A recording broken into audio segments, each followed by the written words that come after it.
first, former President Donald Trump and former Fox News anchor Bill O'Reilly hit the road last weekend for the first two stops on what they're calling the History Tour. The program features O'Reilly interviewing the 45th president in a conversation about his time in office. Many detractors, though, of the former president have been highlighting how empty the arenas have appeared in photos thus far for the two stops in Florida this past Saturday and Sunday. Reports from the arenas noted that there'd been thousands of empty seats, large sections have curtained off. The Sun-Sentinel reported that $100 tickets are being slashed to $40 a head of the showtime, and fans in upper levels got, quote, upgrades. I'm guessing the host is going to dispute much of this. Joining us now is Bill O'Reilly. Bill, thanks so much for coming on the show. Appreciate it. All right, so what say you? Abrams, thanks for having me. What say me? It's a bunch of lies. I mean, the doctored photos that you saw were taken before most of the people were allowed into the arena. I mean, look, here's how ridiculous this whole thing is. So the Sun-Sentinel sent a reporter to the arena where the Florida Panthers play. The reporter didn't call me. I am producing the show. It's my production company. She could have easily had the attendance and the gross. The gross of that show was $2 million, about 11,000 in the building. So many people, Abrams, that the Secret Service had to delay the show an hour because they couldn't get people through the doors. There were so many of them. Wait, now, Bill, how could it, how could it have taken Secret Service extra time to fill up an arena, right? If it's an arena that seats, I think it's up to 18,000 at that arena. And they had to do security on everybody, and they were overwhelmed by how the people came, and so there was a line sneaking out, and the reporter was actually there and saw it. But here's the bottom line on the show. $2 million gross on one show. What politician in the world could do that?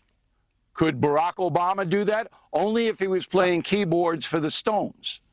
No politician on earth could do a show that grosses $2 million.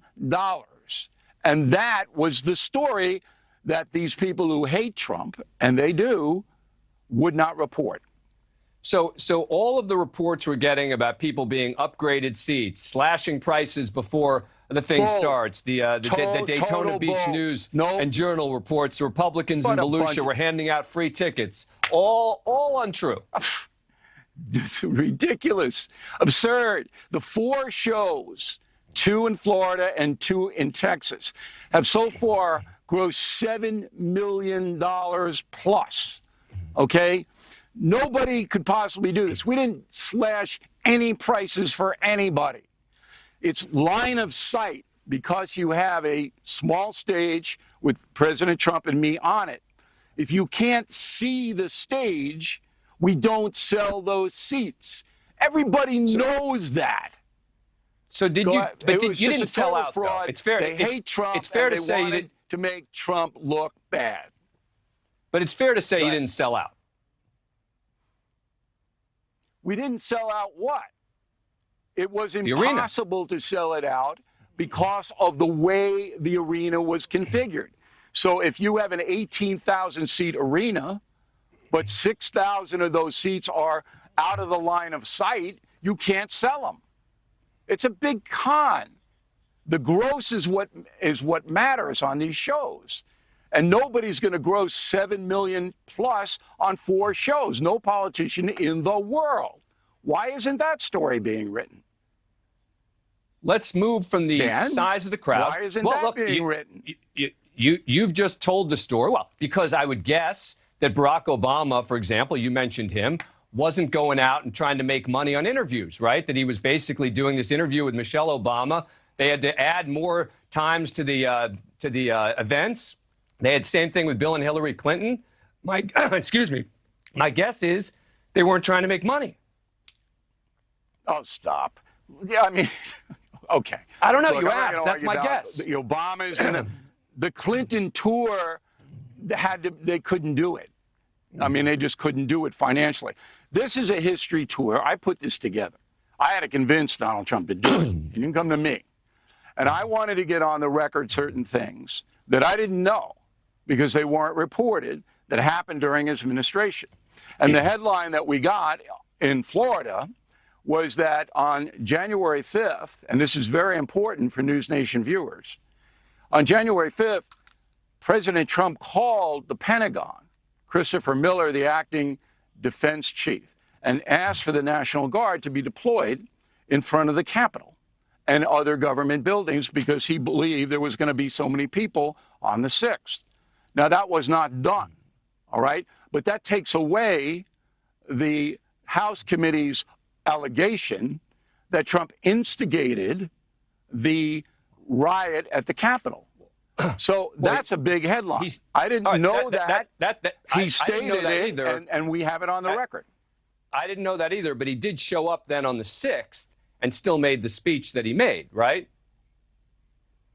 Yes, he made a speech. Right. But it wasn't, while he was making the speech, he didn't know what was happening. Now, I'm going to ask him in Texas, because we're going to be in Houston on Saturday and Dallas on Sunday. I'm going to ask him more thoroughly, were you too late in your condemnation of the riot? And we're going to discuss that. And, you know, Donald Trump doesn't ask for questions in advance. He doesn't do that.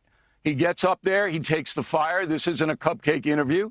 If you watch the transcript, you'll know I asked the toughest questions I could, and we got a lot of stuff on the record. Well, that's what I want to ask about. I want to ask about the substance of some of what you've been talking about with the former president. Here's a clip of one part of your conversation where the former president talks about the prospect of running in 2024. We won the first time, and the second time we won by even more. And it looks like we might have to think about very strongly a third time.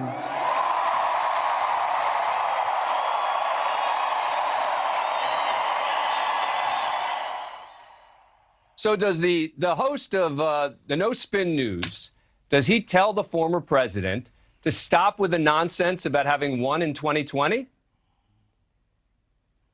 He asked me my opinion, and I told him that was a loser. And I told him he should run on his record if he wants to go for another term. It's exactly what I told him. He asked me, and that's exactly what I told him. Do you challenge him, though, when he says this again and again? Do you say, come on, stop, or He's say, what is the evidence? Entitled to it. I don't waste time on that. He's entitled to his opinion. I don't want to waste the 2 hours I have with him on that.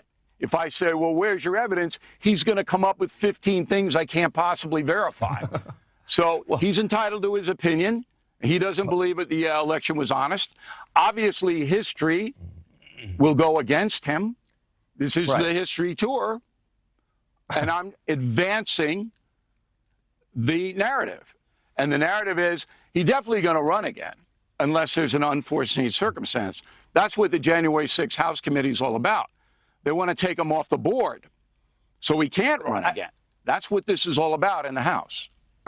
But again, I would just think that knowing he's going to run again, right? Knowing that he's continuing on these stages again and again, it's not an opinion. He's making this stuff up about 2020. You know that. You've said it yourself. Look, you know he's making this stuff up it's at not this my point. job. So why not just say to him, you know, look, you're there. You said you're asking him the tough questions. That's the tough question to ask, no?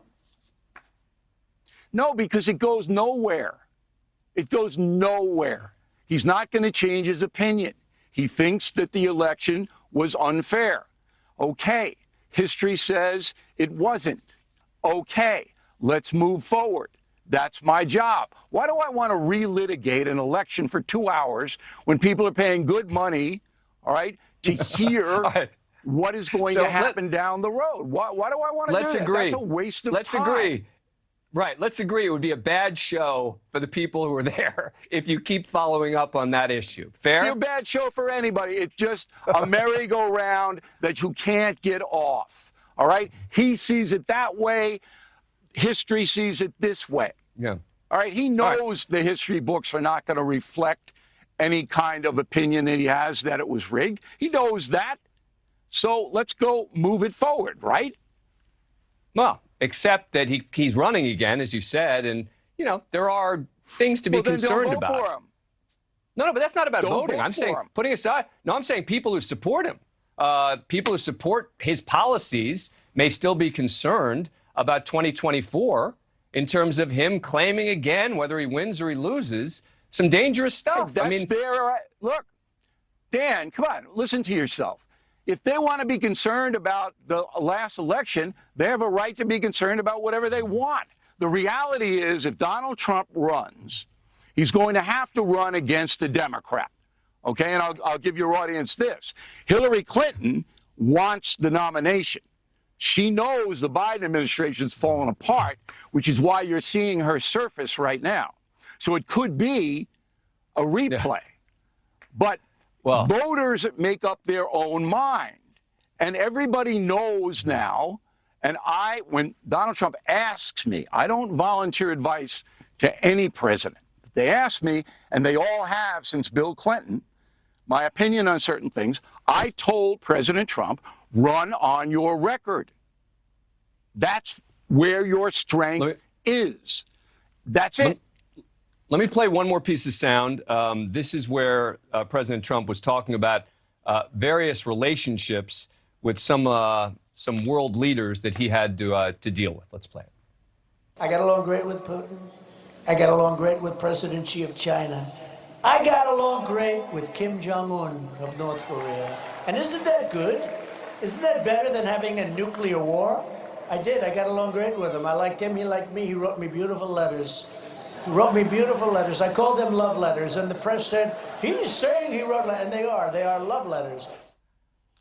I'm sitting here trying to imagine Bill O'Reilly doing an interview with, I don't know, Obama, Hillary Clinton, saying they're talking about getting love letters from, a dictator in North Korea or whoever it is.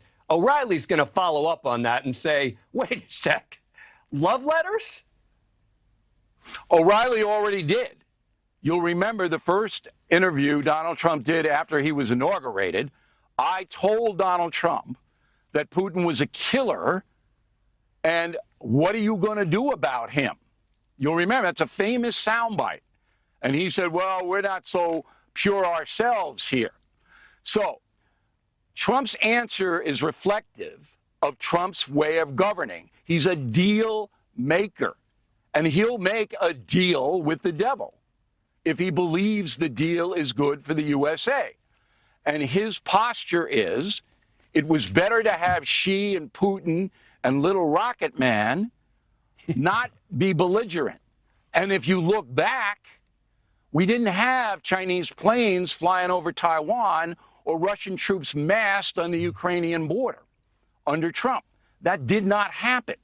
And that's what his thrust is. You may not like them, but I dealt with them in an effective way. Again, this is the history tour. Yeah. It's not trying to cut Trump's Kim legs Jong-un out from under him. Right, but Kim, as you know, Kim Jong-un continued to build nuclear weapons, continued to pursue to testing, et cetera, despite the fact that he was saying... He didn't cause a lot of trouble under the Trump administration. He fired a couple of rockets in the ocean. Oh, yeah, but he didn't cause a lot of trouble. Little rockets. In the ocean. They were, come on. Yeah, in the ocean. Come on. All right, Bill, hang on, stick around. The guy is an unstable dictator. Let me take a quick break. Coming right back with Bill O'Reilly. Sure. With more in a moment. Thank you for watching. Click the red subscribe button below so you can get more of News Nation's fact-driven, unbiased coverage.